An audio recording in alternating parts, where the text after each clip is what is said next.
The Adventurer by C.M.Kornbluth. Reading by Greg Marguerite. For every evil under the sun there's an answer.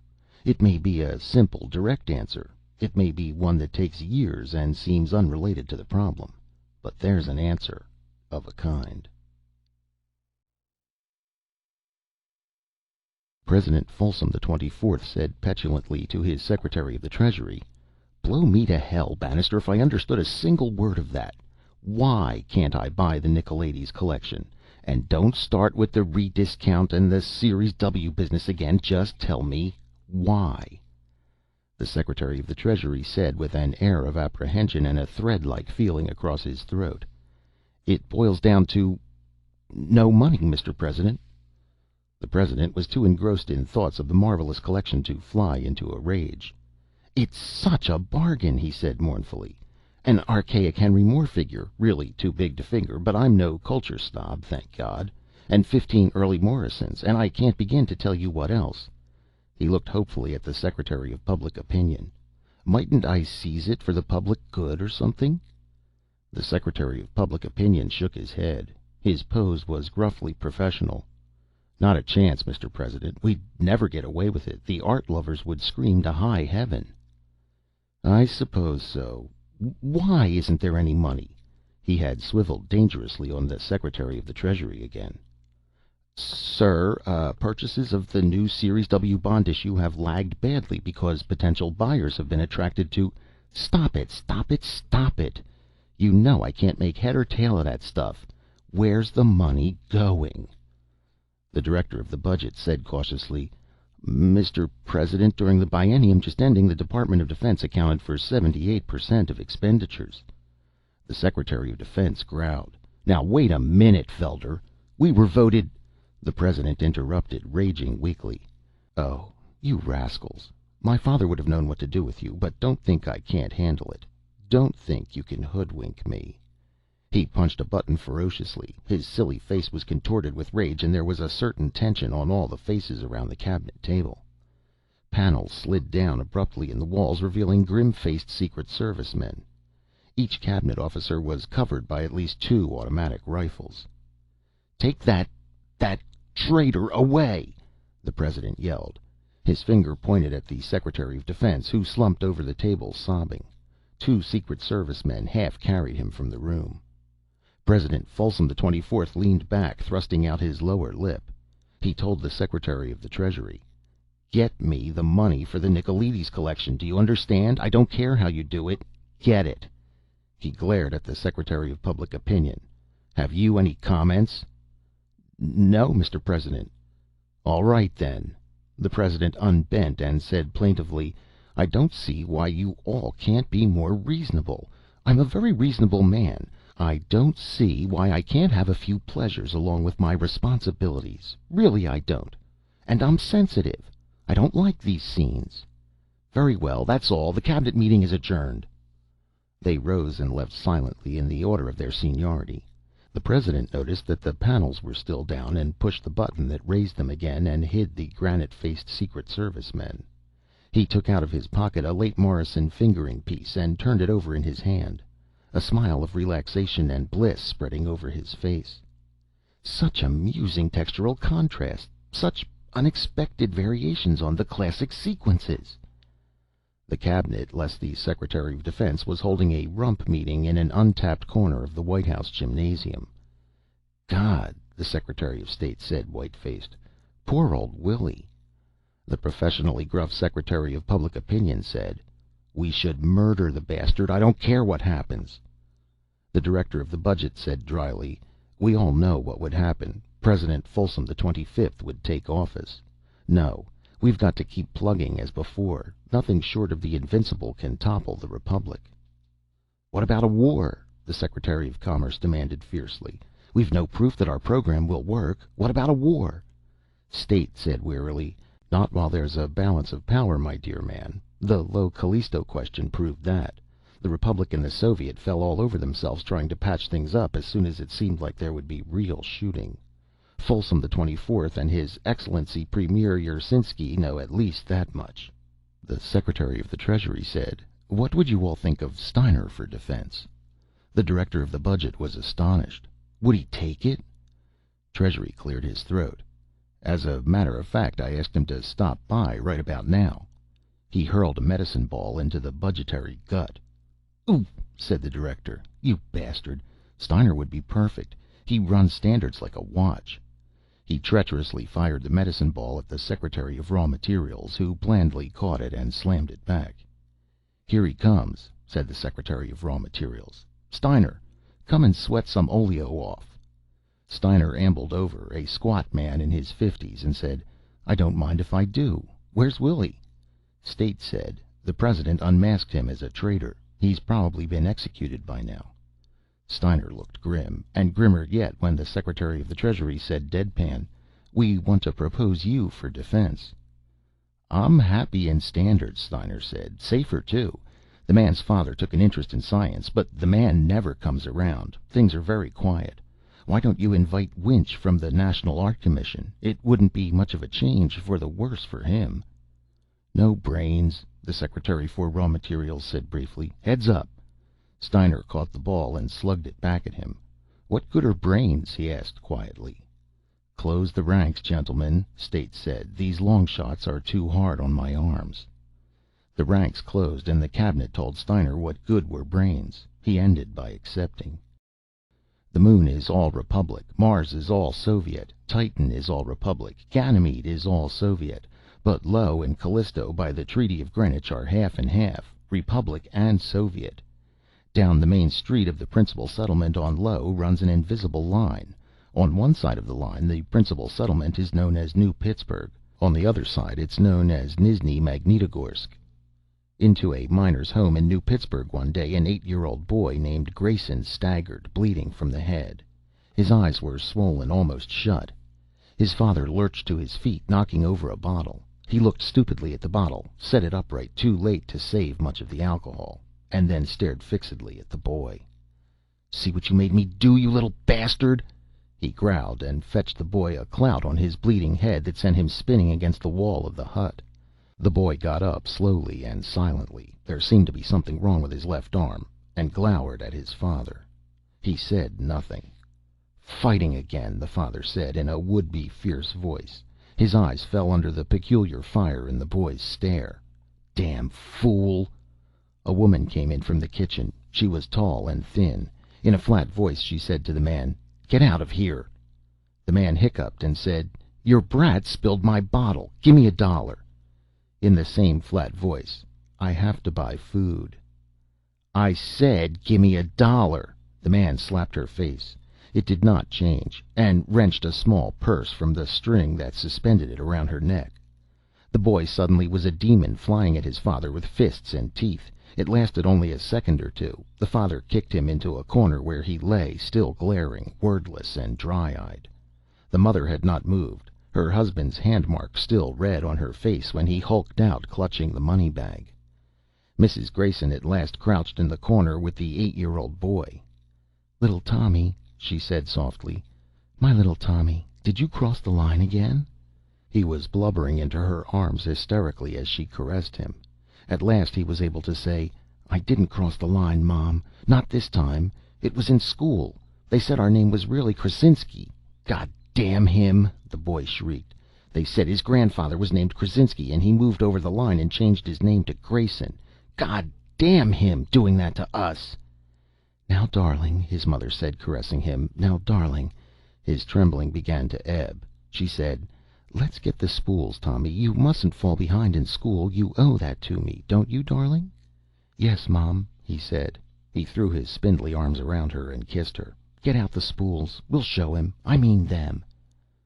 President Folsom the 24th lay on his deathbed, feeling no pain, mostly because his personal physician had pumped him full of morphine. Dr. Barnes sat by the bed, holding the presidential wrist and waiting, occasionally nodding off and recovering with a belligerent stare around the room.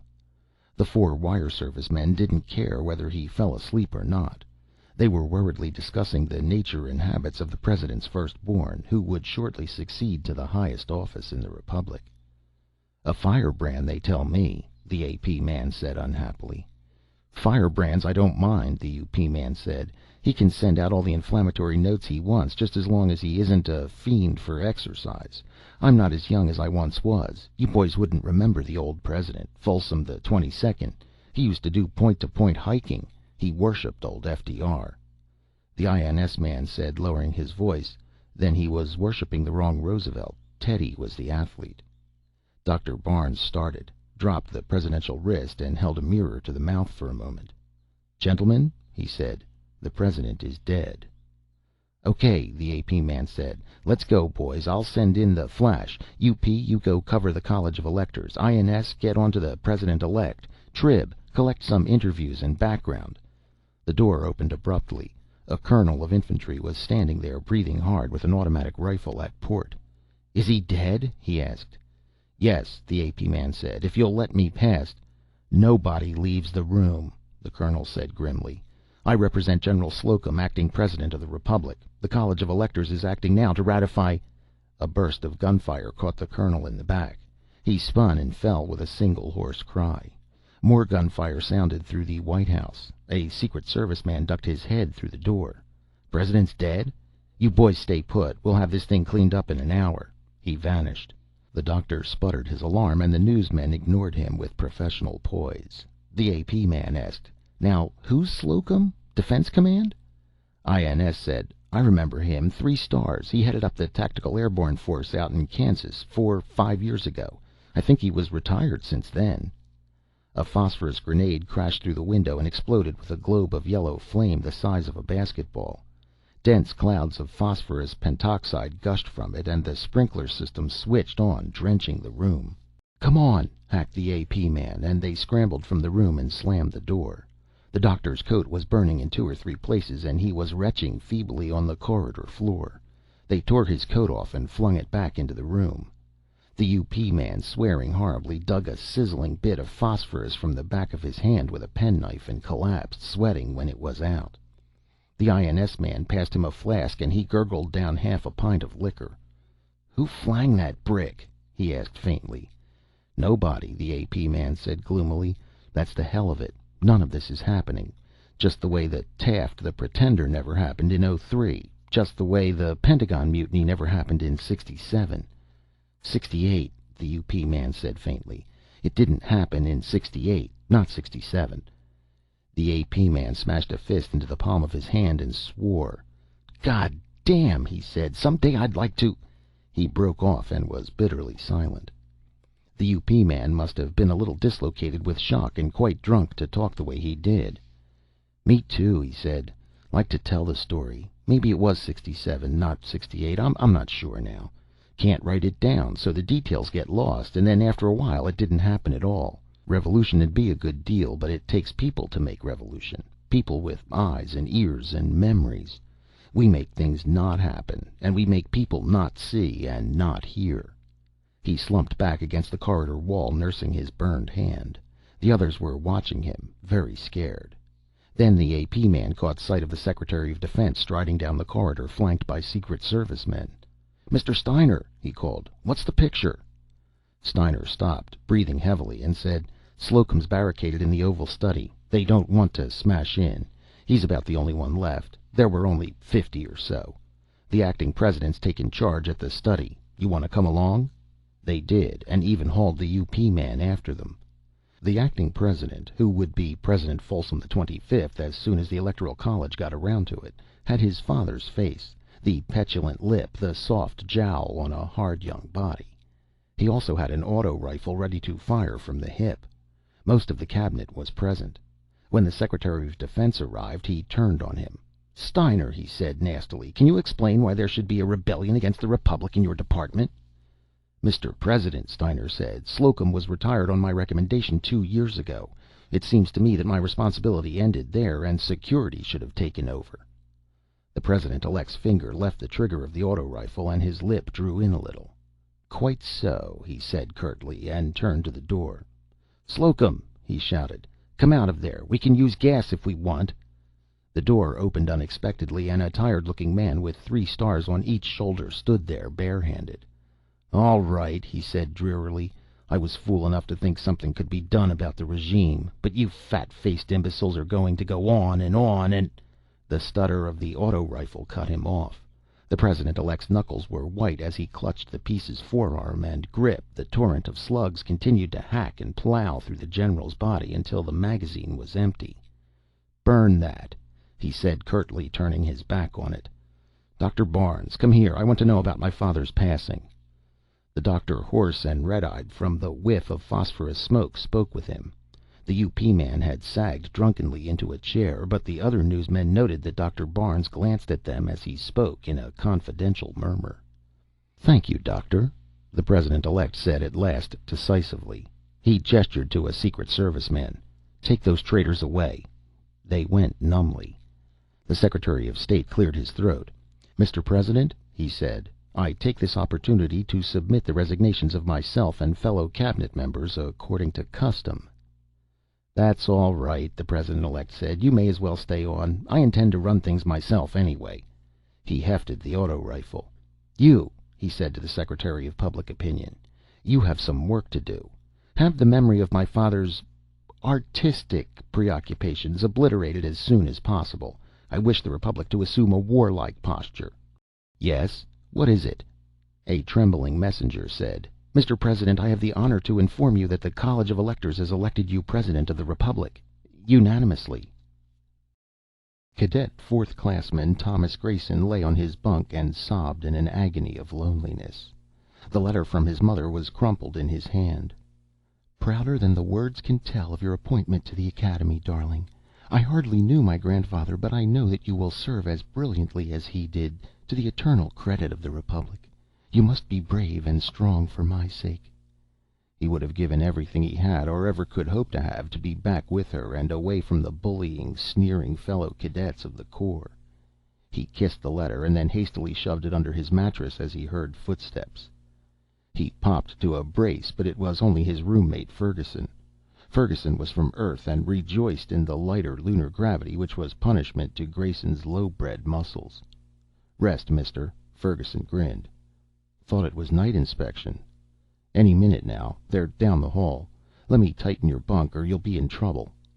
Tightening the bunk, he pulled out the letter and said calvishly, "Aha! Who is she?" and opened it. When the cadet officers reached the room, they found Ferguson on the floor being strangled black in the face by spidery little Grayson. It took all three of them to pull him off. Ferguson went to the infirmary and Grayson went to the commandant's office. The commandant glared at the cadet from under the most spectacular pair of eyebrows in the service. "Cadet Grayson," he said, "explain what occurred."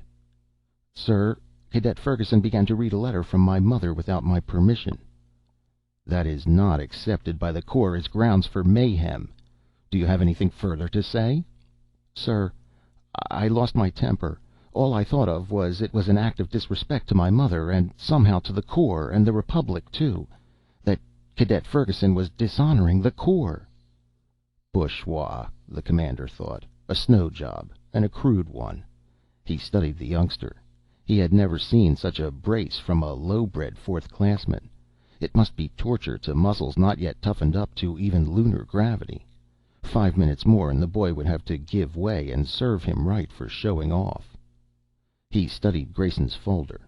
It was too early to tell about academic work, but the fourth classman was a bear, or a fool, for extra duty. He had gone out for half a dozen teams and applied for membership in the exacting math club and writing club. The commandant glanced up. Grayson was still in his extreme brace. The commandant suddenly had the queer idea that Grayson could hold it until it killed him. 100 hours of pack drill, he barked, to be completed before quarter term.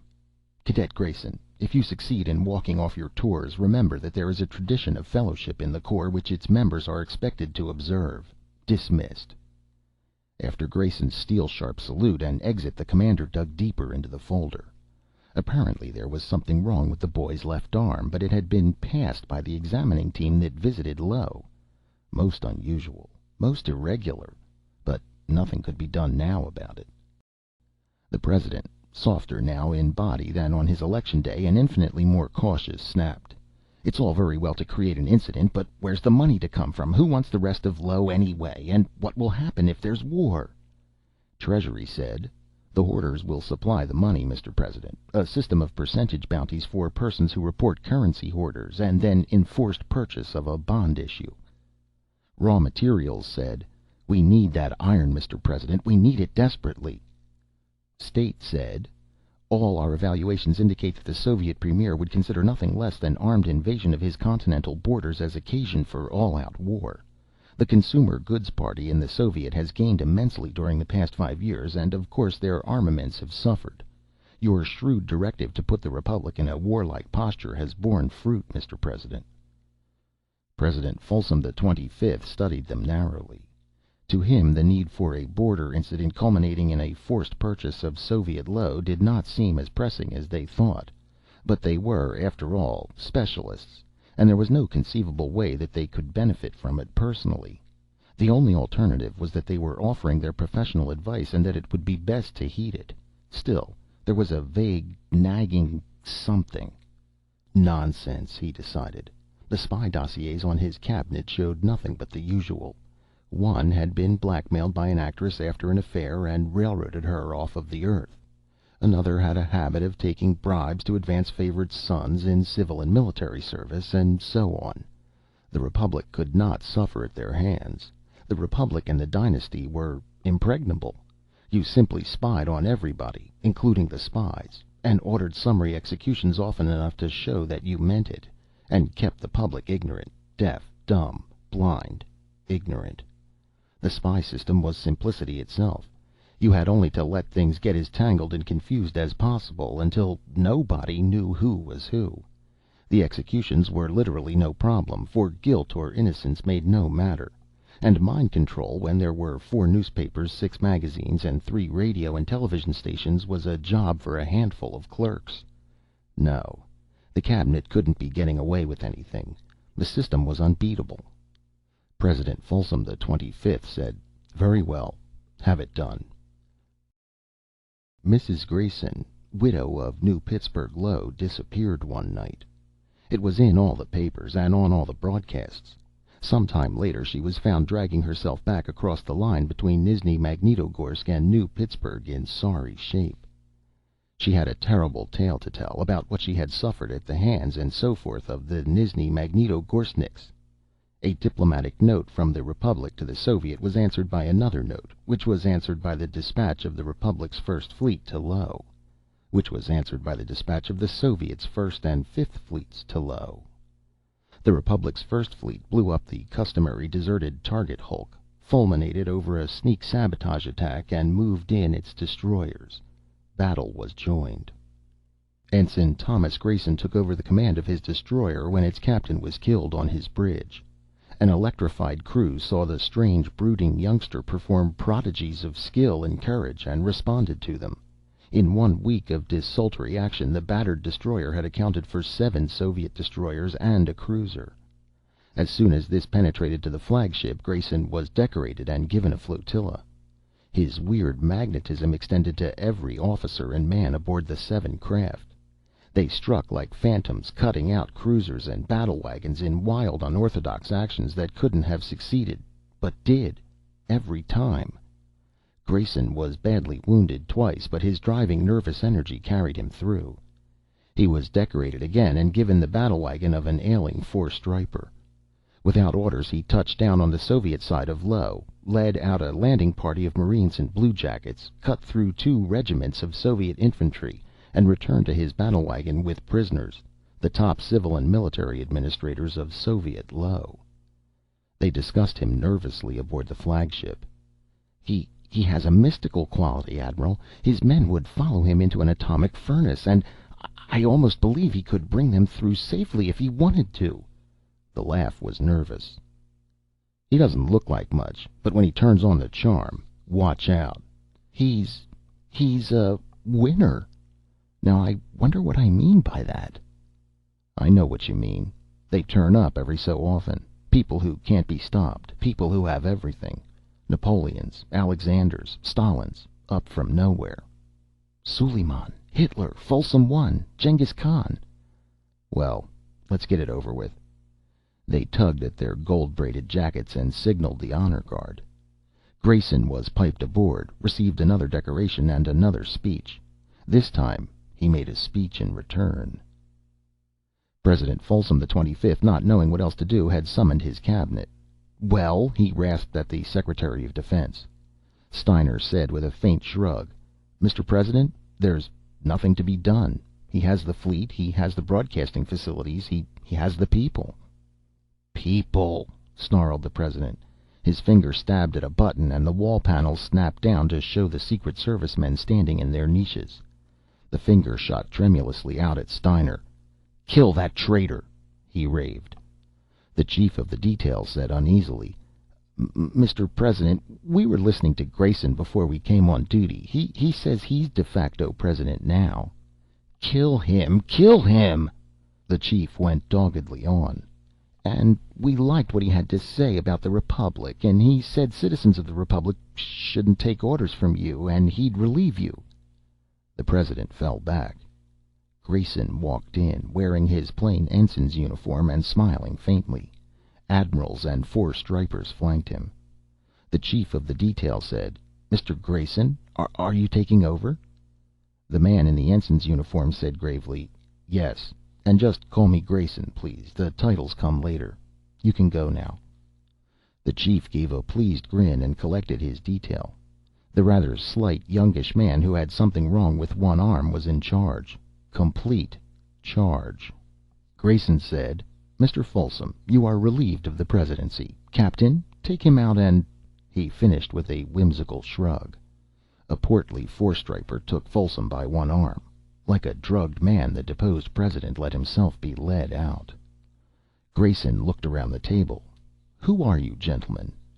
They felt his magnetism, like the hum when you pass a power station. Steiner was the spokesman. "Grayson," he said soberly, "we were Folsom's cabinet. However, there is more that we have to tell you, alone if you will allow it." "Very well, gentlemen." Admirals and captains backed out, looking concerned. Steiner said, "Grayson, the story goes back many years. My predecessor, William Malvern, was determined to overthrow the regime, holding that it was an affront to the human spirit. There have been many such attempts. All have broken up on the rocks of espionage, terrorism, and opinion control, the 3 weapons which the regime holds firmly in its hands. Malvern tried another approach than espionage versus espionage, terrorism versus terrorism, and opinion control versus opinion control. He determined to use the basic fact that certain men make history, that there are men born to be mold breakers. They are the Philips of Macedon, the Napoleons, Stalins, and Hitlers, the Suleimans, the adventurers. Again and again they flash across history, bringing down an ancient empire, turning ordinary soldiers of the line into unkillable demons of battle, uprooting cultures, breathing new life into moribund peoples. There are common denominators among all the adventurers. Intelligence, of course. Other things are more mysterious, but are always present. They are foreigners: Napoleon the Corsican, Hitler the Austrian, Stalin the Georgian, Philip the Macedonian.